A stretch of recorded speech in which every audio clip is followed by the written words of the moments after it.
I've got the court documents from the sentencing and confirmation from the FAA. It's an update on Trevor Jacob on this episode of Taking Off. Merry Christmas, everyone. Hi, I'm Dan Milliken, and I've taken some time to interview people. I've reached out to the U.S. Attorney's Office in California and the FAA to sort out what's fact and what's fiction on the Trevor Jacob case. A lot of people are wondering if he really got his pilot certificate back, and also they're wondering details on the sentencing.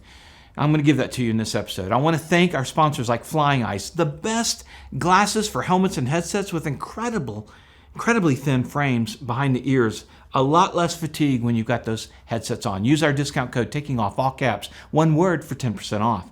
More about our sponsors at the end and below in the description. Please check them out. Also, quick shout out to a new aviation video on demand app, Arrowverse. This new platform launches December 17th, the 120th anniversary of First Flight. Lots of great aviation content in one place. If you pre-order right now, you get 15% off using our discount code TAKINGOFF, Details below. Okay, let's get to it. Trevor Jacob is the adventurer who made international headlines when he faked an engine failure over the mountains of Southern California in November 2021, capturing the event with multiple cameras and posting a video in order to get the views and promote the Ridge wallet for money. Jacob reported the crash to the FAA and the NTSB, which you're supposed to do, and the NTSB told him that they wanted to inspect the wreckage and that Jacob was responsible for maintaining the wreckage. They also repeatedly asked for the coordinates over the next few weeks, with Jacob telling them he'd try and get them. Then finally telling them in January of 2022 that he couldn't find it.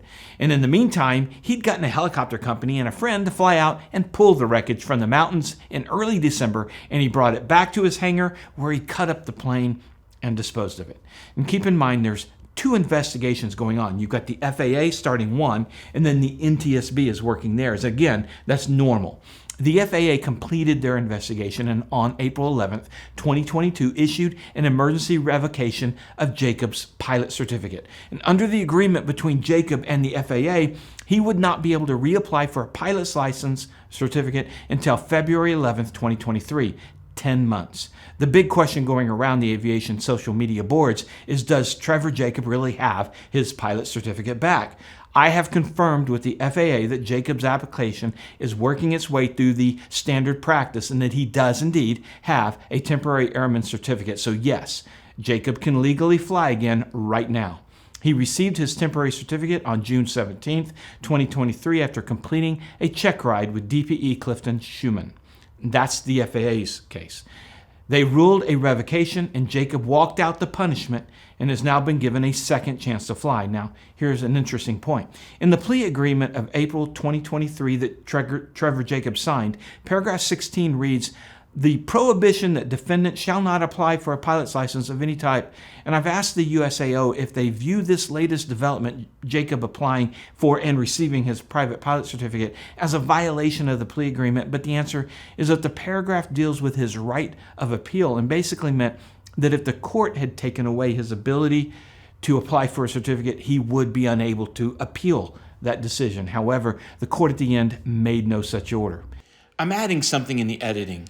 The United States Attorney's Office actually wrote to the court this: given the nature and seriousness of defendant's offense conduct and the circumstances surrounding that conduct, in essence, intentionally crashing an airplane and obstructing the subsequent federal investigation of the crash, defendant should not be allowed to pilot any aircraft during his term of supervised release or, if applicable, any term of probation.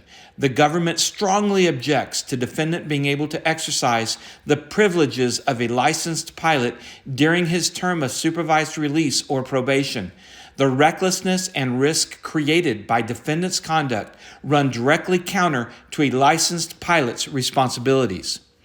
Unfortunately, the judge did not see it this way and has allowed Trevor Jacob to regain his pilot's license.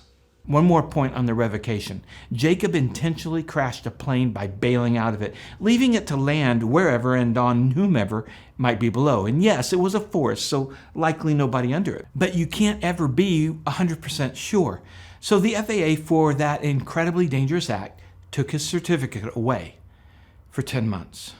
I remember the time early in my pilot life when I got called into the FSDO and I lost some sleep previous nights leading up to that. But really, if that's the worst that the FAA can do, it appears pretty toothless, unless you're taking medical issues. A friend had a physician put down something wrong, and they almost never got their medical, almost never got to be able to fly. So the FAA has plenty of teeth there.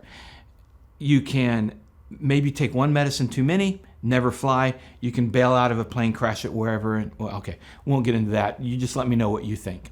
All right, now back to the NTSB's side of it. By destroying evidence, Jacob committed a felony, and the United States Attorney's Office, the USAO, got involved. And as I mentioned, on April 25th, 2023, Jacob signed a plea agreement, and I talked to the USAO out there about it. They didn't know what the judge would give for punishment.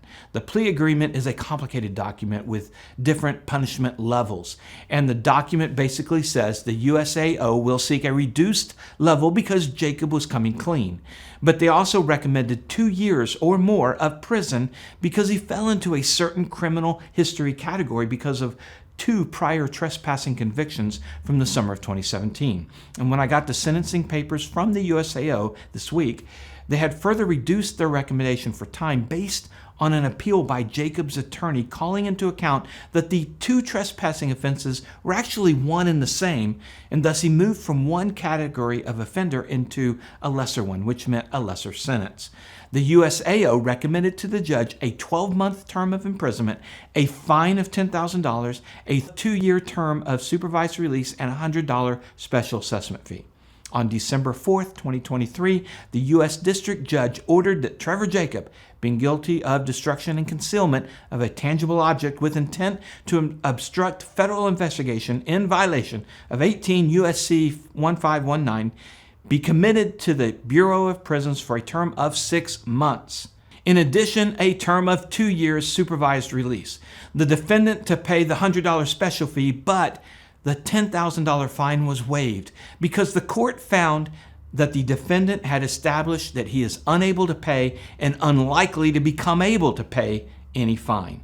Now, Jacob comes from a pretty affluent family, and his attorney is very good and pricey. Jacob had bought a Taylorcraft plane and put a different engine in it. He has another airplane and a hangar and a very cool apartment. It's interesting that the court ruled he was unable to afford a $10,000 fine. It was ordered that the defendant surrender himself to the institution designated by the Bureau of Prisons on or before 12 noon on January 29th, 2024. The court recommends that the defendant be placed at the minimum security camp at Lompoc or some other minimum security facility in Southern California. In the plea agreement, the USAO was given the option to appeal any prison sentence lighter than 18 months. But when asked if they might appeal, I was told no comment. But my take on it is that the USAO is done with Jacob. Considering that they lowered their recommendation to 12 months before the judge ruled, I tend to think they're not going to appeal. They're done. When Jacob gets out of prison this summer, he'll have 2 years of probation. He will need to stay pretty clean, as even a DUI can lead to big trouble and possible return to prison. And while most of the comments on our previous reports on this story express dissatisfaction on the length of the prison sentence and on his ability to pilot again, there are a few saying it's a just decision and everyone deserves a second chance. If Jacob is truly humbled and repentant, I'm all for it, a second chance. But that's a big if, and one that will be revealed through action and not just him talking. So we'll see. And if you have an opinion, again, feel free to post it below. That's the fact versus the fiction you might be hearing and reading about. Trevor Jacob does indeed have a pilot's certificate again.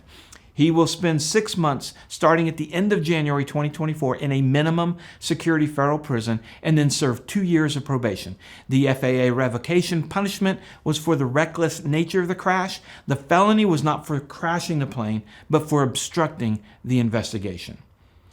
So thank you for watching, and please support us by visiting our sponsors. Like 67 Designs, incredible mounts for your cars and planes. They're designed and manufactured here, something a lot of companies just can't say. Also, we're trying out a new sponsor with Abington Watches. If you need an aviation watch or looking for a great gift for the holidays, I've got a link below with our code to get 10% off. Also, Jerry at ClemensInsurance.net, he saved me a little over $1,000 when I switched to him. Marshall Protective Services, personal protection elevated, and psprotects.com. Z-Vision, the brightest landing and taxi lights out there. Colton Mortgage, coltontakingoff.com for your residential mortgage. Stay safe, and remember, superior judgment trumps superior skills. Take care.